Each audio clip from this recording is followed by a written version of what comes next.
Les doy la bienvenida a este experto. Hoy con un invitado que es especial, doctor Juan Black, médico y infectólogo de la Bogotá, es VIH, que viene a hablarnos de un tema muy interesante, siempre causa como curiosidad, y son las pre-exposición y post-exposición. Doctor Juan David, bueno, Hola, ¿cómo estás? Muchas gracias por la invitación. Me parece muy interesante el tema y qué rico que esta invitación para poder hablarles con tranquilidad. bueno, y ya para entrar en materia, Doc, cuéntenos ¿qué son estos? Empecemos por los pre o los preexposición. ¿Qué son los medicamentos preexposición? Bueno, muy bien. Entonces, para lo primero es que cuando uno habla de preexposición, pues es la búsqueda de algún medicamento que nos ayude a prevenir la infección antes que nos expongamos. Porque pues más tarde lo vamos a hablar, también hay medicamentos post-exposición, después de la exposición, cómo podemos prevenir el riesgo, cómo disminuimos el riesgo de infección. Entonces, la primera estrategia es lo que viene antes. ¿Qué podemos empezar antes de exponernos al evento? Ok. Bueno, y estos medicamentos,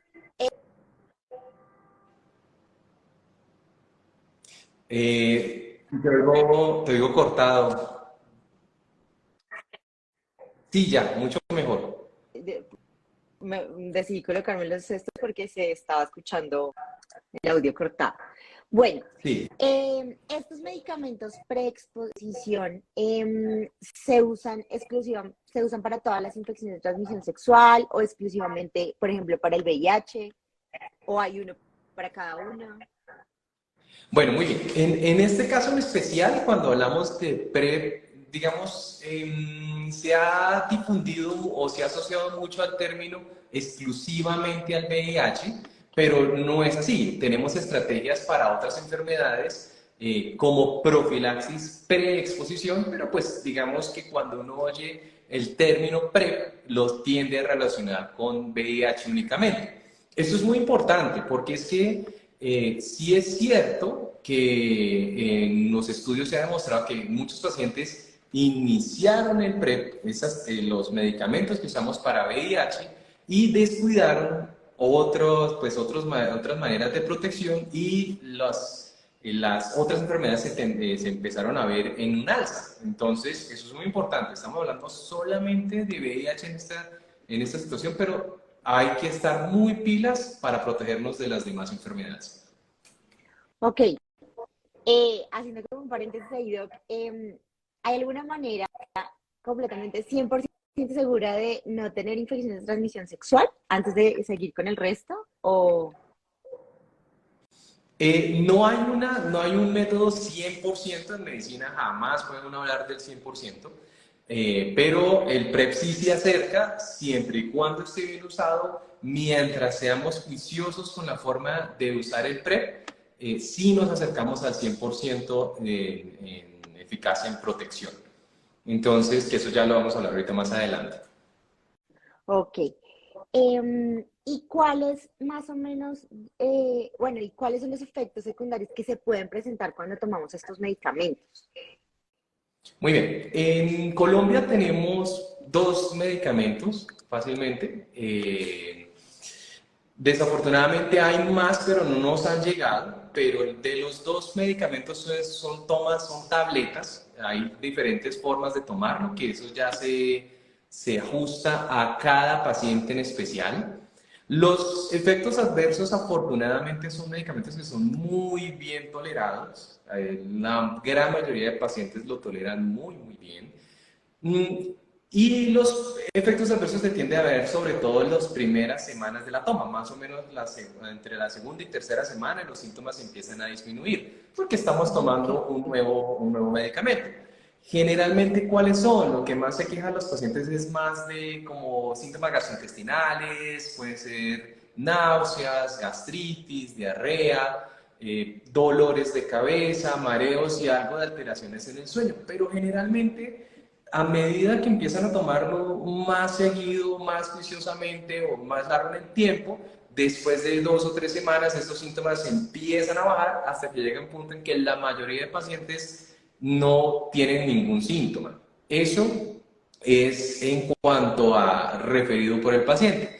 Claramente, no son, pues siguen siendo un medicamento, entonces es importante que la gente sepa que tampoco es que sea algo inocuo, y por eso es la importancia de hacer el seguimiento en las consultas para mirar que no haya daño renal, que no haya compromiso a nivel del hígado, en los pacientes que usan este medicamento en largo tiempo, que el riñón se mantenga muy bien, que el hueso se mantenga muy bien.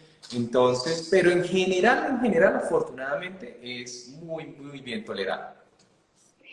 Hablando precisamente de eso, de que es un medicamento y que es importante, porque a veces los expertos nos preguntan que en dónde lo podemos conseguir, que si se puede comprar en alguna parte. Entonces, ¿cómo sería el proceso para poder acceder a ellos? Porque es importante, pues aparte de lo que ya nos dijiste, de las repercusiones que pueden haber, porque es importante que este proceso esté acompañado de un profesional que sea experto en el tema. Muy bien, conseguirlo realmente no es muy complejo, ya está incluido en las guías de VIH del año 2021, o sea que ya está soportado en literatura, y las EPS lo tienen que dispensar como un medicamento como cualquier otro. La idea de la consulta por infectología es porque se tiene que escoger muy bien el paciente. La idea no es empezar esto a las patadas, sino escoger muy bien quién lo va a tomar, cómo lo va a tomar, considerar los efectos adversos, cuáles son los riesgos, qué pasa si no me lo tomo, cómo son los controles. Entonces, esta es la parte más importante porque en la primera consulta y cuando recién empezamos el PrEP, escoger el paciente es lo que lleva al éxito en el tratamiento, porque es el momento en que uno más lo que hace es adherir al paciente al manejo, buscar estrategias para que el paciente se pegue al manejo, y por eso tenemos una efectividad casi del 99%, pero de eso depende esas primeras consultas. Alguien nos pregunta algo que está relacionado con el tema y es, ¿cómo debe hacerse el proceso de remisión de estos pacientes? ¿Qué criterios deben cumplir para poder pues, ser candidatos para la PrEP? Muy bien. Lo ideal en este caso, cuando uno va a remitir un paciente, lo ideal es mejor mandarlo a infectología. En infectología, porque pues sabemos cómo hacerle pues el estudio completo, lo que se hace antes de iniciar el PrEP, qué PrEP voy a escoger.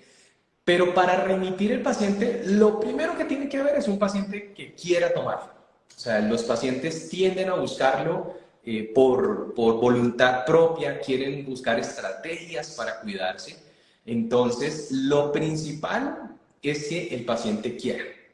Si el paciente de pronto no conoce el PrEP, entonces, por ejemplo, pacientes que tengan riesgo de exposición, es decir, que hayan tenido un episodio de una enfermedad de transmisión sexual en el pasado, pacientes que tengan múltiples varias sexuales, ese tipo de pacientes, o mucho que vemos en consulta, pacientes que trabajadores sexuales, por ejemplo. Entonces, son pacientes que tienen un riesgo muy elevado de contraer alguna infección. Esos pacientes, lo ideal es captarlos tempranamente. Entre más rápido los tratemos, mucho, mucho mejor. O sea que realmente, si el paciente no ha tenido ningún antecedente, si el paciente está buscando el PrEP y voluntariamente dice, quiero buscar PrEP, lo ideal es hacer una asesoría, básicamente, y enviarlo de una vez a infectología. ¿Cuánto tiempo deberíamos, pues debería el paciente consultar para que el medicamento empiece a hacer efecto y no tenga riesgo antes de tener relaciones sexuales? Depende de la toma, eso es algo que también se tiene que prever. Entonces, también hay que considerar que no es que con la primera pastilla ya inmediatamente yo quedo protegido. Lo que pasa es que hay formas de tomar el PrEP y por eso es que es bueno en la consulta mirar cómo son las conductas sexuales de cada paciente, qué tanta interacción tienen, qué tanto riesgo tienen, y con eso pues escoger la forma de la toma del medicamento. La forma más, digamos, la forma clásica de tomarlo es tomarlo todos los días a la misma hora, domingo a domingo. esté haciendo lo que esté haciendo, se lo tiene que tomar con agua, con cerveza, con gaseosa, con lo que sea, pero tomarlo a la fija. Esto es clave. Mm, de ahí en adelante ya hay que considerar que si esa es la toma con la primera dosis, no va a quedar protegido, que eso es también un concepto que la gente tiende a fallar. Que, si voy a tener una relación sexual ya, entonces me tomo una pastilla y ya quedo protegido. Y realmente eso no es así porque el cuerpo no alcanza a hacer niveles de protección.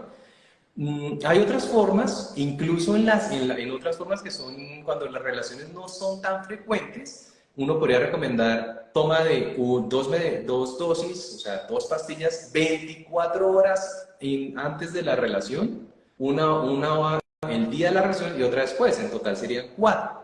Pero miremos, por ejemplo, en ese caso, que tenemos una dosis más alta y aún así se recomienda que el mismo día de la toma arranque uno a tener Con- relaciones sexuales, sino al menos un día después. Eso es también clave en el tratamiento. Tú mencionabas que pues que estos medicamentos alcanzan casi el 99% de efectividad, pero ¿qué otras medidas recomiendas para que precisamente este tratamiento se potencie o pues la protección sea mucho mayor? Pues hay otras estrategias también que también se tienden a ya, yo no sé por qué, mucha gente lo ha tomado como una moda y como que lo han dejado olvidado. Por supuesto, el condón es una estrategia, el condón sirve. Si mi pareja, por ejemplo, que es también una de las consultas que le dicen a uno, es que mi pareja tiene VIH también. Entonces, una de los momentos en que quieren buscar PrEP es porque la pareja es VIH positivo. Una de las formas de protegerse es que la pareja sea juiciosa con el manejo antirretroviral, porque en el momento que la carga viral sea indetectable, ahí encontramos una de las metas de la OMS que se llama I igual a I, donde indetectable igual intransmisible. Es otra de las estrategias. Entonces, claro, el PrEP les brinda a los pacientes como una tranquilidad adicional, pero si la pareja es juiciosa con el tratamiento antirretroviral, no se va a transmitir. Entonces, es otra estrategia adicional. Entonces, también eso es muy, muy importante. Y la otra, que es más compleja, dependiendo de la dinámica sexual que tenga cada paciente, es conocer la pareja. Hay unas formas, por ejemplo, en las relaciones, cuando ya la relación se establece y se va a cerrar la relación, es, por ejemplo, la hoja de vida sexual, que consiste en que si yo voy a iniciar una relación con una persona y voy a cerrar la relación, es hacerme un rastreo de enfermedades de transmisión sexual, ambos, y eso es finalmente una carta de presentación. Es muy interesante y es muy chévere, eso debería hacerlo todas las parejas, yo siempre se lo recomiendo a todos, todo el mundo debería hacer cuando voy a iniciar una relación, porque aquí estoy demostrando, yo estoy muy bien y la pareja también, y eso es un voto de confianza. No debería Además, verse como algo restrictivo, como es que eso es obligatorio, no. Es un voto de confianza, yo te estoy mostrando que yo estoy muy bien y la otra persona también. sí, es una manera de tener sexo seguro, o sea, esa confianza que usted tiene con su pareja, de saber cómo se van a cuidar, de ver que los dos están en condiciones de salud buenas para poder disfrutar de esa sexualidad de manera plena y sin preocupaciones. De Correcto. acuerdo. Es que esa es justamente la idea de la consulta por infectología. No tanto como quedarnos solamente en PrEP y punto, sino más bien es buscar lo que uno llama más bien como un sexo seguro. Eso es brindar la confianza, sobre todo en pacientes que han tenido episodios de enfermedad de transmisión sexuales previas, porque eso puede alterar emocionalmente las relaciones más adelante. Si yo tuve un episodio de una enfermedad de transmisión sexual, ya más adelante son como con más miedo, con más susto, con más desconfianza, y eso mentalmente pues va a empezar a afectar la autoestima, las relaciones sexuales, la intimidad. La idea es, con estas estrategias que son mucho más amplias, es volver a recuperar esa confianza, y pues buscar efectivamente pues el disfrute de la relación. Además, porque pues si todos somos, si tenemos una vida sexual activa, en algún momento pudimos haber contraído una infección y las infecciones no siempre, y el doctor me corrige, no siempre producen síntomas de manera tan inmediata o no los producen, entonces no es tan fácil de saber en qué momento pasó el contagio. Por eso es bueno hacerse pruebas de manera regular. Correcto. Hay muchas enfermedades que pueden ser más bien silentes o generalmente producen síntomas al momento de la exposición. Eso no ocurre en todos los pacientes. Hay muchos pacientes que pueden ser asintomáticos, entonces eso es un riesgo muy grande. Por ejemplo, cuando hablamos de otras enfermedades como el herpes, que es muy frecuente, o sea, estamos hablando de millones de personas a nivel mundial que han tenido herpes. Mucha gente se tiende a confiar que en el momento que yo ya no tengo el herpes, ya no lo transmito y eso no es así. Incluso hay un periodo posterior a que los síntomas desaparecen, que las úlceras desaparecen, que yo sigo transmitiendo la enfermedad. O sea que en el momento del contacto sexual, pues no tengo ninguna lesión a nivel genital, pero eso no quiere decir que yo no transmita la enfermedad. Y desafortunadamente muchas se producen así. Además, en las mujeres es todavía más complejo porque ellas pueden hacer las úlceras a nivel vaginal y no se alcanzan a ver. Entonces, esto es muy, muy importante y claro, por supuesto, lo ideal, lo clave acá es rutinariamente hacer un chequeo, un rastreo de enfermedad de transmisión sexual. ¿Cada cuánto? Depende de mi interacción.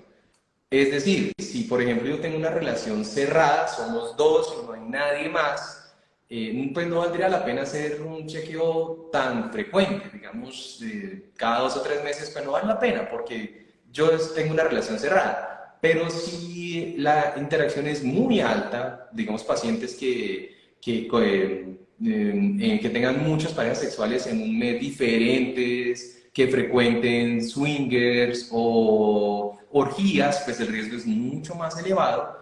El seguimiento debería ser mucho más seguido, cada 2 o cada 3 meses o cada 6 meses. Esos se estandarizan, pues depende en la consulta cada cuánto vamos a hacer los seguimientos. Entonces, para como recopilar lo que hemos hablado y antes de pasar a los medicamentos post-exposición, entonces, si usted quiere acceder a los medicamentos pre-exposición, o sea, los medicamentos que se colocan para prevenir la enfermedad, porque se tiene un riesgo alto, hay que manifestárselo al profesional médico que lo atienda para que pueda ser derivado al área de infectología, quienes son finalmente quienes harán como todo el estudio completo para que puedan precisamente acceder al medicamento, la dosis correcta, los medicamentos que según su historial médico usted debería usar para de Sí, pronto las personas que se estaban conectando hasta ahora. Sí, es correcto. No es necesario tener algo especial para ir a consultas. Simplemente lo que hemos hablado, la voluntad. Quiero acceder a PrEP. O sea, me interesa, quiero mirar si soy candidato, si vale la pena. Y lo que hacemos nosotros en consulta justamente es pues, clasificar cada paciente a ver si vale la pena, cuál vamos a escoger. Y por supuesto, no es arrancarlo de una. Los pacientes hay que hacerse pruebas idealmente antes de iniciarlo.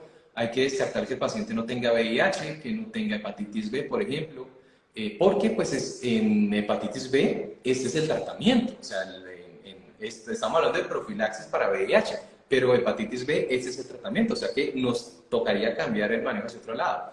Y si el paciente tiene VIH, no se lo han detectado y decidimos iniciar el PrEP, el riesgo es que genere resistencia porque estaremos dando un tratamiento a medias. Entonces, eso es como la contraindicación grande de iniciar PrEP, que ya nos tocaría es tratamiento para el VIH.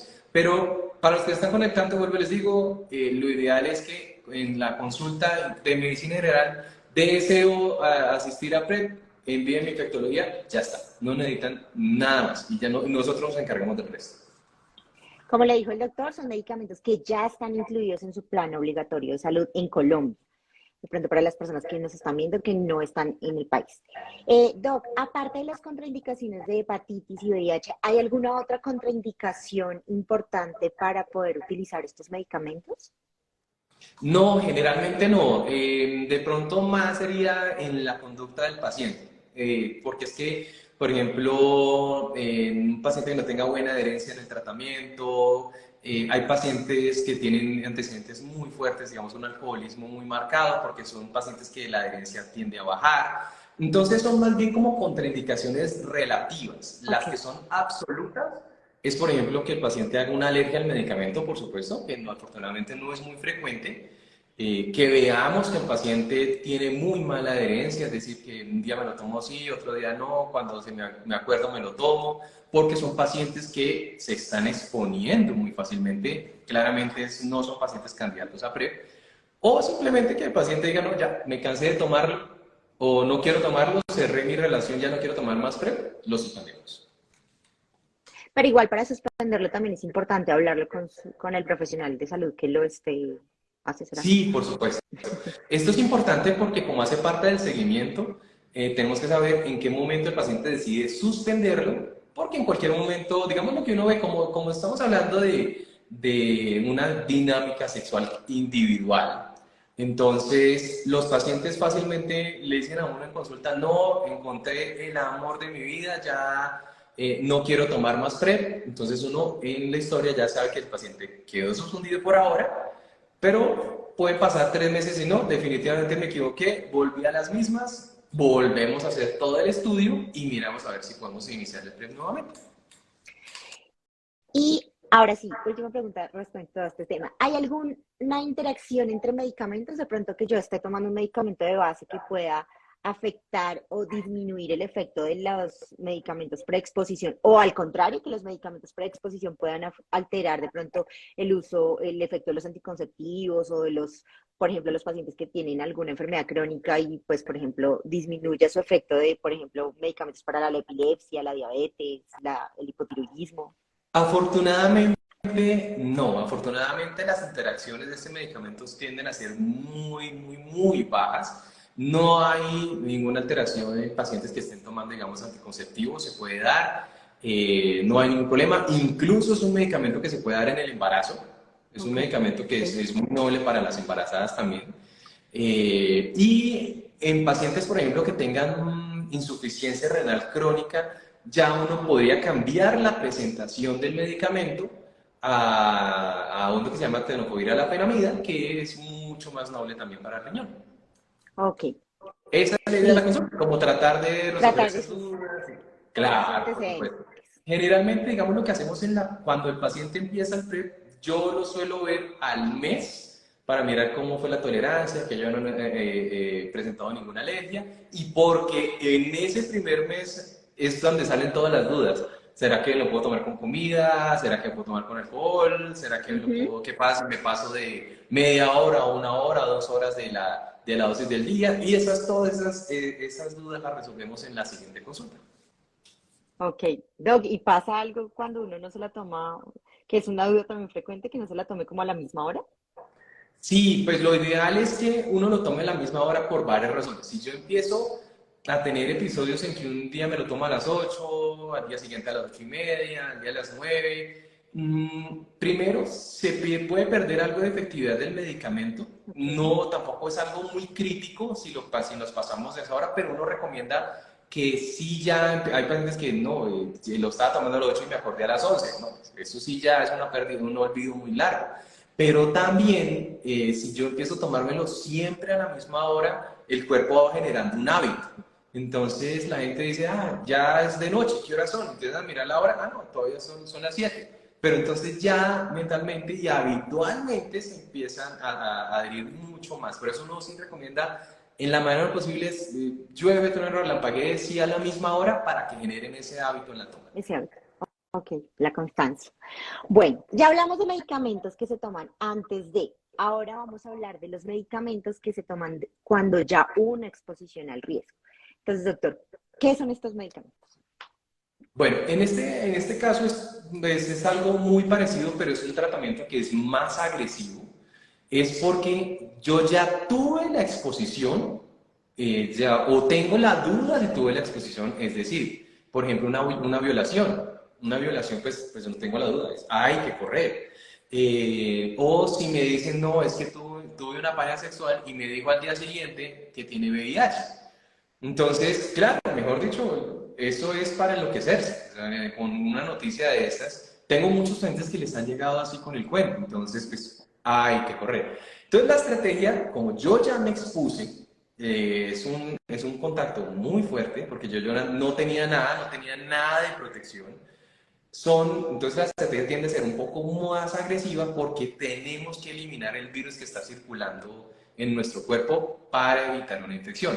Básicamente es que más o menos el tiempo en que se demora el VIH en generar reservas en el cuerpo, generar reservorios en mi sistema inmunitario, son 72 horas. O sea, tengo básicamente 3 días para hacer lo que vayamos a hacer para prevenir esto rápidamente. Entonces, por eso iniciamos medicamentos que uno de ellos incluso hace parte del PrEP, pero lo combinamos como si fuera un tratamiento para VIH a un paciente infectado con VIH. Entonces, es mucho más fuerte, pero lo importante es asistir inmediatamente. En este caso, que es diferente como al PrEP, que es donde yo voy a la consulta, tengo como la necesidad de que quiero iniciar este tratamiento. Pero en este caso tenemos 3 días. Lo ideal sería acercarnos al servicio de urgencias y solicitarlo, o sea, manifestar. Inmediatamente, mejor dicho, en el momento que yo me entere de mi riesgo exposicional, el que sea, es que no hay ningún problema. No, lo principal que yo quiero que en este caso quede como la idea es que, miren, por una pena, yo prefiero pasar pena en lo que sea. Hay gente que le dice a uno, uy, no, es que qué vergüenza. No, qué vergüenza nada. Vayan de una, uno no va a criticar, uno no va a buscar esto es de urgencia, esto sí es urgente porque tenemos que eliminar un virus que ya está circulando en mi cuerpo. Entonces, en el momento en que le digan a uno una noticia terrible como esta, o tengamos un evento, vuelvo les digo, una violación, no esperen, no esperen. Tienen 72 horas desde el momento de la exposición para que podamos iniciar el tratamiento. Y a medida que nos vayamos acercando a esa hora 72, el riesgo es mucho menor. La efectividad del Va a tratamiento es mucho disminuir. menor. Totalmente. Más o menos se ha visto que en este caso, como la exposición es más grande, la efectividad del manejo es superior al 80%. Pero pues sigue siendo muy bueno. Entre dejar una enfermedad crónica a que nos podamos prevenir, pues es afortunadamente muy bueno. ¿De qué depende? Que lo iniciemos lo más pronto. Entonces, para la audiencia, en el momento que ustedes tengan, digamos, un susto, inmediatamente al servicio de urgencias, nos tienen que hacer las pruebas y ahí sí iniciamos el tratamiento inmediatamente. Doc, esa es otra cosa que causa de pronto un poco de ansiedad y es el momento de hacerse las pruebas, por ejemplo, en estos casos de urgencia. Se hacen las pruebas y es necesario repetirlas después de un tiempo determinado, porque es algo que les genera bastante ansiedad a las personas cuando pasan como por estas situaciones de riesgo.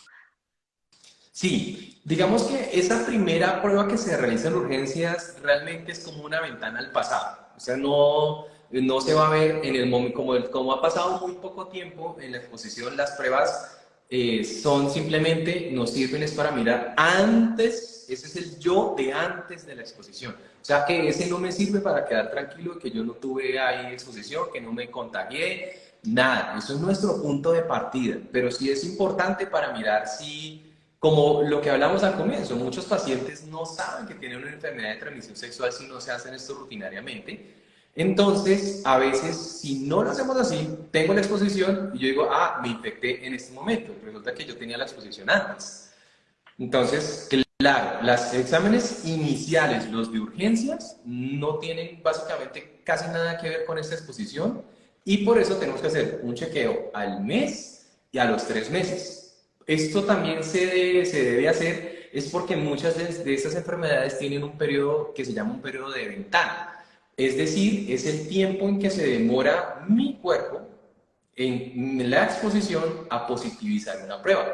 Y depende mucho del tipo de enfermedad de transmisión sexual, no todas son iguales. Por eso siempre uno lo hace al mes y al menos a los 3 meses después para estar más tranquilos de que en este episodio ya definitivamente no hubo ningún problema. O sea, el tiempo de ventana es el tiempo que pasa entre que yo me expuse y el momento en que la prueba puede detectar el virus. Sí. Digamos en el caso del VIH, las pruebas que tenemos actualmente, que son lo que uno llama las pruebas de cuarta generación, toman más o menos 14 días entre mi exposición y generar anticuerpos que se puedan demostrar en una prueba. Ok. Entonces, por eso es que es ese periodo de ventana.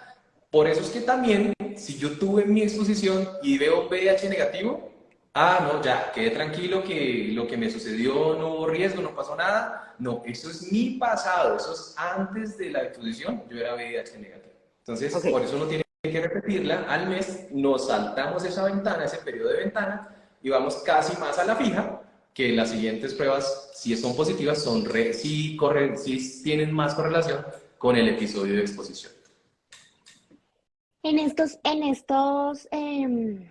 situaciones de riesgo que son como los casos de violación o algo que es momentáneo, em, y como ya lo hablamos al inicio, estos medicamentos post-exposición no solamente son para el VIH.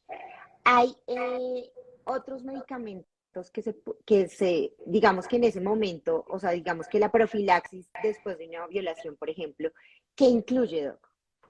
O sea, Bueno, realmente eso sería solamente, digamos en PET solamente sería para VIH. Eso es solamente para VIH. Es un tratamiento, vuelvo y les digo, es un tratamiento más completo.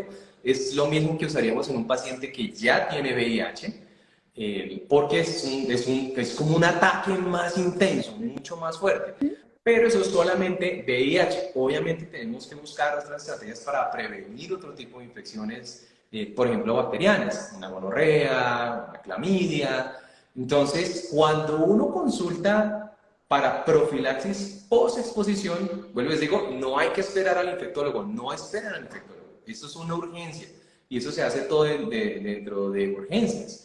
Ahí también se incluyen otros medicamentos, en este caso antibióticos, que nos van a prevenir otro tipo de infecciones. Que, pues, como vuelvo y les digo, como no sabemos el riesgo, como fue un evento fortuito, uno tiene que pensar, cuando uno piensa en una enfermedad de transmisión sexual, uno busca todas. Que han hecho es como el paciente las tuviera todas en un solo totazo. Entonces, por eso la idea es hacer un tratamiento amplio para prevenir todo de una vez.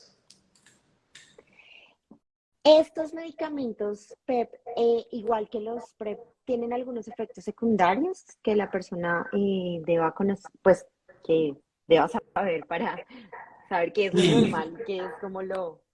pues depende de la combinación de medicamentos, porque realmente vamos a estar usando son dos tratamientos antirretrovirales, no uno solo.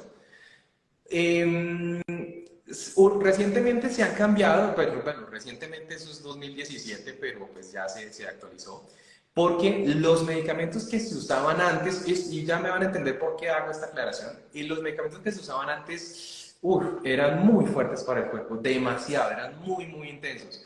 Náuseas, vómito, diarrea, depresión, insomnio, dolores de cabeza, y lo vamos a tomar un mes. O sea, son medicamentos que son, pues, tenían a ser muy, muy fuertes. Luego sale esta actualización, que son lineamientos del Ministerio de Salud, donde se pusieron medicamentos que tienen mejor potencia y mejor tolerancia. Ya depende de qué combinación yo haga. Generalmente, digamos, lo que llamamos primera línea, o sea, de lo que primero deberíamos escoger, son los que mejor se toleran. Uno de ellos es lo que usamos en PrEP, con otro medicamento que se llama dolutegravir. También son medicamentos que tienden a ser muy bien tolerados. Las primeras 2 semanas, náuseas, malestar general, además la ansiedad y el susto por eso que acaba de suceder, pero luego se empiezan a tolerar mucho, mucho mejor. La razón por la cual menciono los exámenes, las guías anteriores, es porque en muchos lugares, desafortunadamente, la gente está todavía usándolos, todavía los vemos. Entonces, son medicamentos, a pesar de que hemos dicho, no, esto ya cambió, estos no son los medicamentos que se usaban antes, que era el Convivir y el Caletra, que son medicamentos muy fuertes.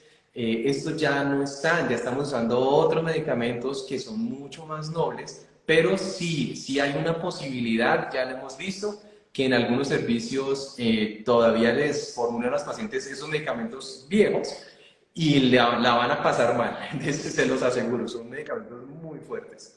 Pero pues entre una diarrea y la prevención, prefiero que me dé diarrea todo el mes. Sí. Sí, es verdad. Bueno, entonces, como para retomar un poco, acuérdense, es importante que asistan en las primeras 72 horas al servicio de urgencias, también sus medicamentos que están incluidos dentro de su plan de seguros, y que puedan no solamente acceder a estos medicamentos, sino lo que les decía el doctor, a las pruebas necesarias y a la atención integral que se debe prestar en estos casos.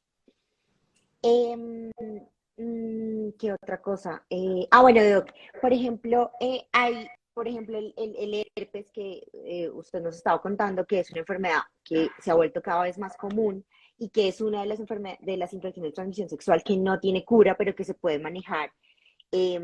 Estos medicamentos podrían tratarse como medicamentos para exposición de pronto cuando mi pareja tiene herpes o pues en el caso de...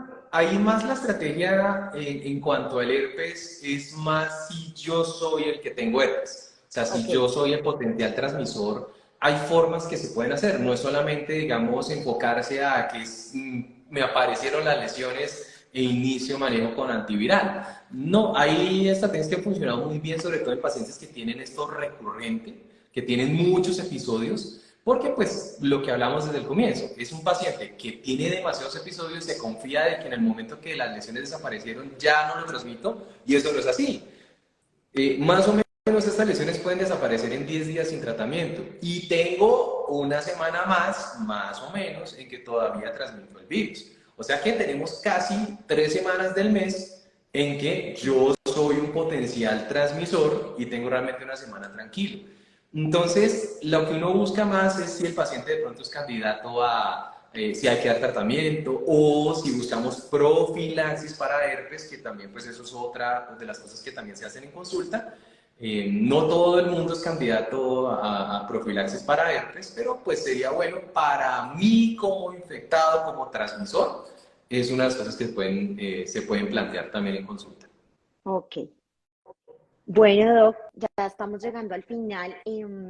Creo que hemos abarcado casi todas las preguntas que teníamos como en lista y las que nos han hecho en el público. ¿Hay algo más que usted quiera agregar de pronto al tema? Sí, una de las cosas que teníamos también dentro como de lo que íbamos a hablar, es que también hay más cosas que podemos hacer, además de concentrarnos solamente en PrEP o en PEP. Por ejemplo, ¿qué?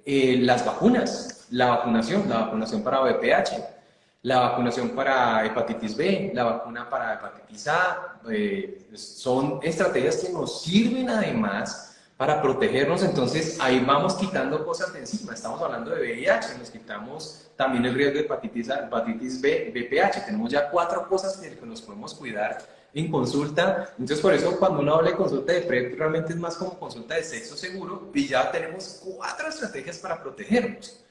Y yo creo que eso también va a cambiar. Se están buscando estrategias como post-exposición, como lo que hemos hablado, pero no solamente en los eventos para hablar de VIH únicamente, pero hay unos estudios nuevos que, en uno de este año, se ha buscado también el uso de antibióticos para prevenir infecciones como clamidia, sífilis y gonorrea. También se puede plantear el manejo. Entonces ya estamos hablando de cuántas protecciones más. Estamos sumando aquí cosas para protegernos. Y todo eso es lo que se hace en consulta para que el paciente pues tenga una intimidad segura.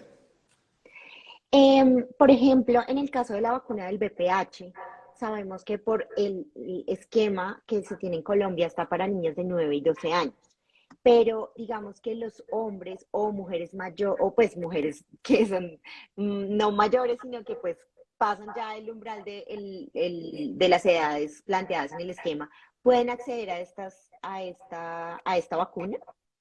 Con los hombres es más fácil, con las mujeres sí se tiene que ser un caso como muy puntual, porque pues el riesgo es diferente, digamos la condición de la mujer es distinta.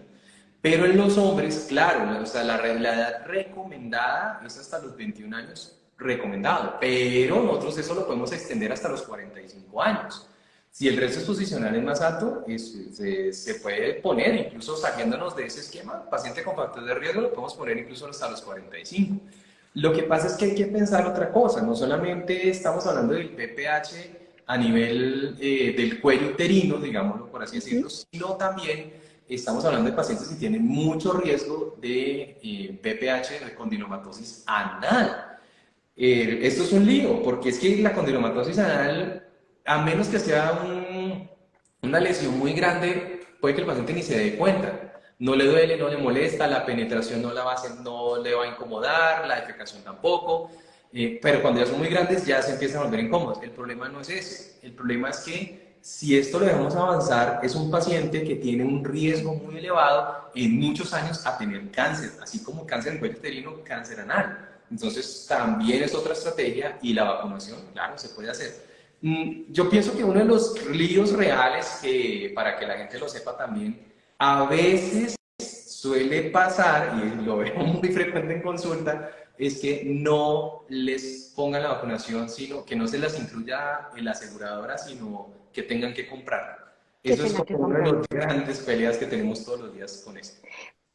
Pero digamos que, bueno, para hombres no estaría incluido por el momento en el esquema, pero podrían acceder a ella por un Sí, precio X en pues, sus servicios de salud, sí, pues en las sí, entidades de salud. claro. Y Sí, digamos que para poder acceder, sí, uno les entrega la orden, vacunación BPH y ya está. Yo usualmente, como nos salimos a veces de la edad, yo les pongo pacientes con factores de riesgo y ya está, para que no los interroguen, porque esto se vuelve muy, muy incómodo y a veces en los centros vacunales, pero ¿por qué le mandaron esto? Entonces, ¿qué altera? Pues finalmente es como una forma de protegerme y los tienden a cuestionar y ya está, pero sí lo podemos hacer hasta los 45 años. hasta los 45. Y en el caso de las mujeres, lo ideal sería de pronto comentar el caso con pues el ginecólogo, tal vez, para evaluar como todos los factores de riesgo y ver si es factible la vacuna, pues en el caso personal de cada una, ¿sí? Sí, correcto. Sí, sí, sí. Con las mujeres sí se recomienda una edad mucho, mucho menor, pero sí en algunos casos, pues especial, uno tiende a salirse, pero no, eso sí ya es algo muy, muy, muy individualizado. Y pues de todas maneras estar como al día con sus chequeos, por ejemplo, de la Por supuesto. citología, pues para saber si, pues para detectarlo a tiempo, poder, aunque en el caso del VPH es otro de los virus que no tienen cura, pero que la infección en la mayoría de los casos, cuando no presentan ninguna como manifestación o síntoma, se elimina aproximadamente a los 2 años después de haber contraído la infección, ¿sí? En las mujeres y con protección. O sea, en Ujú. relación sexual con protección, las mujeres se demoran en depurarlo aproximadamente 2 años, los hombres se demoran más o menos 6 meses. O sea, el riesgo es mucho Ok. menor, pero lo importante es que sean las relaciones sexuales con protección. Esto sí, esto también es muy importante. Mucha gente, pues muchos pacientes que tienen riesgo exposicional, tanto hombres como mujeres, lo tienen como a minimizar porque no produce lesiones, evidente, no se ve la lesión, pero sí produce un efecto inflamatorio, que eso es lo que uno pasa a buscar con las citologías. Buscar esas lesiones inflamatorias, porque es básicamente es como, uno el BPH es básicamente es como si estuviera en la profundidad y eso eventualmente todo esto se empieza a inflamar, pero pasan muchos años en que esto empieza a producir lesiones. Entonces eso no es bueno, es un tejido que está todo el tiempo inflamado, todo el tiempo dañándose. Por eso importante los chequeos de ginecología, las citologías, es clave, es importantísimo hacerlo porque, y por eso es que muchas veces a muchas mujeres les hacen citología, ay, salió positiva. Entonces, pero yo me siento bien, no hay lesiones, pero en el cuello y sí se ve esa inflamación. Entonces, por supuesto, importantísimo. Y lo que tú dices son lesiones que con los años pueden causar pues patologías mucho más graves como el cáncer anal o el cáncer de cuello uterino. Terrible, terrible. Ya cuando uno lo ve, pues obviamente es algo que pues, está muy avanzado y pues, se pudo haber prevenido con una citología. Entonces, por supuesto, hay que ir a ginecología. Claro que sí. Bueno, Doc, creo que abarcamos en gran medida como la información sobre PrEP. ¿Alguna recomendación final? Sí, yo quería dejarles como una recomendación que también lo hacemos mucho en consulta. Miren, cuando vayan a una consulta de estas, o que ya así sea que no lo haya hecho infectología, y ustedes les hagan una prueba, piénsenlo de la siguiente manera: estoy cuidándome a mí y estoy cuidando a la pareja. Pero piensen también que esto es para mí, esto es para prevención mía. Acuérdense que estas enfermedades con los años tienen repercusiones muy agresivas, ¿sí? Una hepatitis, una cirrosis o un cáncer hepático, ¿sí? Neurosífilis, un VIH, o sea, con eso es mejor prevenirlo. Piénsenlo por eso, piénsenlo como ustedes. Y si tienen pareja, pues también para su pareja. Pero también en el caso tal, que también es una de las preguntas que si le suelen hacer a uno en consulta es, ¿quién fue el que me infectó? No, eso es muy complicado. Eso de tampoco decir, no, es que esto fue... La única manera es que yo haya tenido unas pruebas antes de mi relación con esta pareja nueva y me hago las siguientes y ya son positivas. O sea que es más fácil correlacionarlo. Pero como generalmente la gente no suele tener rutinariamente estas pruebas, es que este fue mi novio, fue mi exnovio, fue mi... No, no, miren, eso es muy complicado y eso es para dañarse la mente y no va a servir para nada. Entonces, mejor no. De hecho, métanse en la mente, o sea, tratar lo que hay que tratar y pensar en más adelante cómo me voy a cuidar. Pero por favor, consulten, esto es súper importante. Sí, es súper importante además porque les genera mucha ansiedad, o sea, es algo que de verdad les preocupa mucho y la única manera de tener la certeza, así como cuando uno tiene un susto de embarazo, la única manera de tener la certeza es haciéndose una prueba, porque los síntomas no siempre son los mismos, no se presentan de la misma manera, en el mismo tiempo, todos los cuerpos son diferentes. Entonces, la única manera es haciéndose esas pruebas, teniendo esa confianza, o sea, yo creo que eso es súper importante que lo trabajemos en pareja y es como si tenemos la confianza de tener una relación sexual, debemos tener la confianza de poder hablar, La- de cómo nos vamos a cuidar, de las cosas que nos gustan, de las que no. Entonces, y de cómo vamos a hacer después de esta relación algo más seguro y también placentero. Totalmente. Por favor, lo ideal es que lo exijan. Vuelvo y les digo, esto es un voto de confianza, tanto para mí como para mi pareja. Entonces, es que me lo está pidiendo porque es para... No, no, no, no, no, no le metan, hay que quitarse ese tinte machista de las pruebas que... No, nada, esto es por ustedes, esto es como todo. Así como yo me puedo mandar a hacer colesterol, triglicéridos, tiroides, todo lo que hacen en consulta, eso también debería uno meterlo como la idea, también debería hacerlo, es una forma de protegerme a mí mismo. No le tengan miedo a las pruebas, no le tengan ansiedad a las pruebas, esto es para ustedes y búsquenlo activamente, testearse es clave. Entre más rápido cojamos una enfermedad de transmisión sexual, mucho más fácil el manejo. Entonces, mucho Se mejor diagnostica. solucionamos la situación. Además que es importante que los tratamientos se hagan, no solamente que me los haga yo, sino que se los haga mi pareja, porque de nada sirve que yo haga el tratamiento si de pronto hay una enfermedad como el herpes o bueno, la sífilis y demás, donde si no se hace el tratamiento, pues finalmente nos vamos a volver a reinfectar o... Exactamente, hay recirculación de ese agente que nos infectó, entonces no hacemos nada. Esto me trae una pregunta a la mente que nos hace un ex experto y es que si las dos personas ya tenemos herpes, ¿es importante seguir utilizando el condón? Lo que pasa es que el condón también ayuda de muchas maneras, no es tanto como por la recirculación, pero es que el problema del herpes en particular es que puede aparecer con muchas situaciones, por ejemplo, el roce o el trauma. Entonces, por ejemplo, muchas mujeres que le dicen a uno, no, es que me pongo la licra para el gimnasio y me aparece. Me pongo ropa pegada, un hilo dental y aparecen las lesiones. Hay mujeres que les aparece después de la relación sexual. Entonces, es más como para disminuir ese traumatismo durante la penetración, la lubricación ayuda mucho y pues es más para tratar de disminuir esa recurrencia o esa reaparición del herpes. Ok, bueno, entonces acuérdense, eh, estos medicamentos de los que hablamos hoy están incluidos en su plan de seguros. Si tienen dudas, pueden manifestárselo al profesional de salud, asistir a su servicio de salud y preguntar por el y acercarse lo más pronto posible en situaciones de riesgo a su servicio de urgencias para que puedan acceder a ellos. Y pues lo que les decía el doctor, pues también valerse de otras medidas de prevención como el uso del condón, las vacunas, los chequeos regulares, pues para disminuir estos riesgos en pues lo que más se pueda.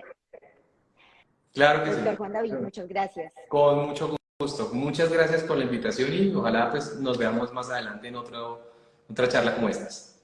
Claro que sí. Doc, antes de que se vaya, cuéntenos en dónde lo encontramos, cuáles son sus redes sociales. Me puede encontrar en Fundación Santa Fe. Yo hago consulta en la Fundación Santa Fe. Tengo mi consultorio particular. También es las dos formas de que me encuentran en consulta. ¿Dónde En redes está sociales, su consultorio particular, Doc? Pues de en pronto el para las Santa personas. Ana Medical Center, es en la calle 119, número 714, consultorio 713. Mira, bienvenidos acá. Cuando hacemos este tipo de consulta aquí, nos tiramos el tiempo que sea necesario para que nos peguemos al tratamiento y hagamos, claro que sí. Como redes, yo creo que es más fácil que se las ponga, ¿no? De pronto. Sí, Doc, sí, sí, pero igual también nos los puedes decir y nosotros igual vamos a reeditar este live para que quede en nuestro canal de YouTube para las personas que quieran verlo completo o quieran retomar algunas partes, entonces va a quedar retransmitido en nuestro canal de YouTube, @experto.co. Pero Doc, sí, cuéntenos cuáles son sus redes sociales. Me pueden encontrar aquí, de todos modos se las voy a poner, doctor dr.silverinfecto por Instagram. Por ahora es la única red que manejo para contactar con los pacientes, ahí se las puse de todos modos. Esa es la forma más fácil. Ahí está, aparece con el usuario de Fundación Raya al Piso Salud. Ahí está el comentario del doctor, @doctor.silverinfect. Bueno, Doc, de nuevo, muchísimas gracias. Ha sido un espacio bastante enriquecedor. Nos aclaramos muchas dudas sobre todo sobre cómo acceder a estos medicamentos, que es algo que siempre genera bastante curiosidad. Bueno, muchas gracias por la invitación nuevamente y nos veremos en otro escenario. No hay ningún problema y estoy dispuesto a cualquier otra invitación. Claro que sí, doctor. Nos pensaremos uno próximo porque creo que aquí tocamos algunos temas muy por encima del que podemos hacer muchos live, o sea, que el tema ocupa casi todo el tiempo. Entonces, Claro que sí. de nuevo, muchas gracias. Gracias a todas las personas que se conectaron y feliz noche. Bueno, chao a todos.